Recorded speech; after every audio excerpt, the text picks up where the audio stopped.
여론조사를 통해 민심을 읽어보는 시간입니다. 민심은 숫자다. 오늘도 오피니언 라이브 윤희용 여론분석센터장, 리얼미터 이택수 대표 나왔습니다. 어서 오십시오. 네, 안녕하십니까. 자, 오늘 이재명 지사의 대법원 판결이 났는데요. 정치권 못지않게 일반 시민들의 관심도 뜨거웠습니다.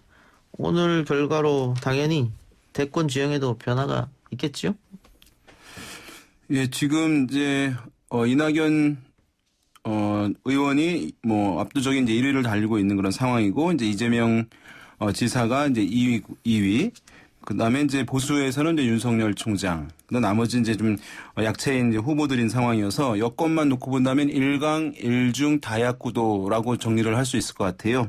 그런 상황인데 지금 이제 어떤 추가적인 지지 상승을 좀 제약하던 요인이었다고 할 수 있는데, 재판 결과에 따라서 이후에 이제 정치적 생명이 불확실한 것이기 때문에 뭐 선뜻 이제 지지를 보내지 않고 있던 또 관심은 있지만, 아마 이런 사람들 같은 경우에는 오늘 이제 재판 결과에서 이제 무죄로 나오게 되면서 이재명 지사 같은 경우에는 이제 추가적인 지지의 상승 현상이 있을 가능성이 있고, 그렇다 되면 이제 이 대권 주자 조사 같은 경우에는 어느 후보가 올라가게 되면 우리가 중고등학교 때 시험을 볼 때 내 점수가 올라가면 다른 친구들의 점수는 떨어질 이유는 없잖아요. 근데 대권 주자 조사 같은 경우는 누군가 후보의 지지율이 상승하게 되면 누군가가 하락하게 돼 있어요. 그렇게 되면 그 상승하는 것이 이제 다른 하락폭은 또 어느 후보에게 있느냐 여부, 이런 것들이 상당히 주목이 되는 상황이긴 한데, 어쨌든 오늘 건으로 인해서 추가적인 이재명 지사의 지지율 상승 가능성은 상당히 높아진 것으로 좀 보입니다. 1, 2위 격차가 줄어들 수도 있겠다. 줄어들 가능성이 이제 있다고 봐야겠죠. 예, 이 대표. 네, 저도 그렇게 보는데요. 예.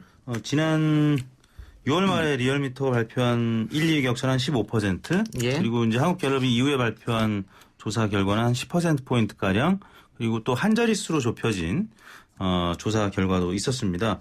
만약에 이 추세대로 간다라고 하면은 저희가 리얼미터 같은 경우는 매달 말에 조사하는데, 예. 다다음 주에 조사합니다. 역시 한 자릿수로 좁혀질 가능성이 있고요. 그렇다면 지금 박원순 시장의 유고 때문에 사실 진보 진영의 대권 주자들의 이 지지율 합이 최근까지는 한 50% 좀 넘는 수준이었는데, 예. 50% 아래로 떨어질 수 있는 거 아니냐라는 그런 시점에서 오늘 대법원의 판결이 있었기 때문에 이거는 이재명 지사 개인에 대한 지지율뿐만 아니라 민주당 그리고 문재인 대통령의 지지율에도 영향을 미칠 수 있는, 지금 오늘 저희가 이제 발표했지만 당청 지지율이 최근 들어서 이제 약세였단 말이에요. 예. 그런데 반등의 모멘텀으로 작용할 수 있는, 그래서 이재명 지사가 사실 이제 비문 후보로서 정치인으로서 그동안에 많은 사실 어려움이 있었는데, 어려운 시기에 반등의 모멘텀을 제공하는 그런 당내 대권 주자가 됐다라는 점에서 당에서도 지금 이제 반가운 그 입장으로 받아들이고 있고, 친문 진영의 유권자들도 조금은 과거와는 다른 모습으로 이 광경을 바라보지 않겠느냐. 그래서 오늘 7월 16일 대법원 판결은 상당히 의미가 좀 큰 계기가 아닐까 싶습니다. 그래서 이재명 지사의 어떤 지지율 추가 상승 가능성은 상당히 높은 것인데, 이제 이후에 이제 근본적인 이제 어떤 변수라고 할까요? 그런 것들은 이제 이재명 지사에 대해서 뭐 문재인 대통령의 적극 지지층이 얼마나 이제 수용도를 높게 이번 재판 결과로 인해서 높아지느냐 여부, 그것에 따라서 이제 영향을 줄 수 있고, 혹여나 뭐 이제 만약에 뭐 친문 성향의 어떤 대권 주자가 다시 부각되는 여부, 뭐 이런 것들이 이제 이후에 대권 구도에 좀 변화가 될 변수라고 할 수 있을 것 같습니다. 예.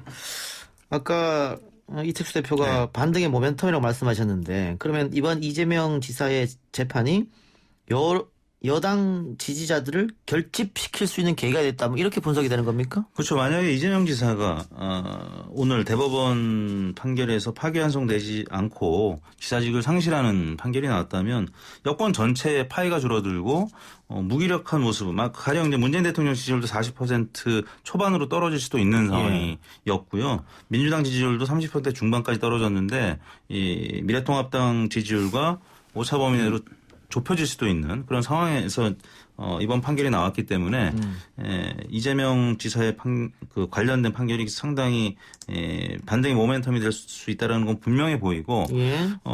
향후에 이제 8월달에 있을 민주당 당권 경쟁에도 영향을 미칠 수 있는 사안이기 때문에 오늘 이낙연 의원 같은 경우는 굉장히 이제 반기는 또 그런 메시지를 냈고요. 김부겸 후보도 이제 마찬가지겠죠.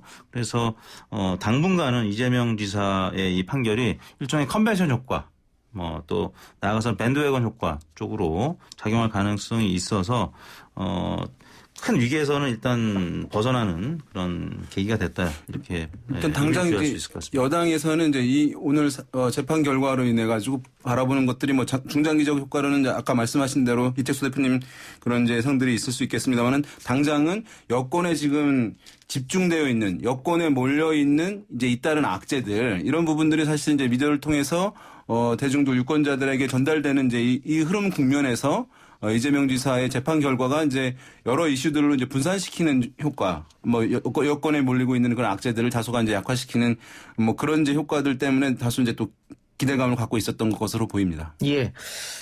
자, 근데 이게 오마이뉴스가 그래서 리얼미터가 정례 조사를 하는 거죠? 차기 대권 선호도. 하고 예. 있습니다. 그래서 이번 달 말에 조사해서 말에만 발표할 것 같은데 여기 아마 좀 어떤 의미 있는 조사 결과가 나올 것이다. 지금 이런 말씀인데 이 만일 7월 조사에서도 윤석열 검찰총장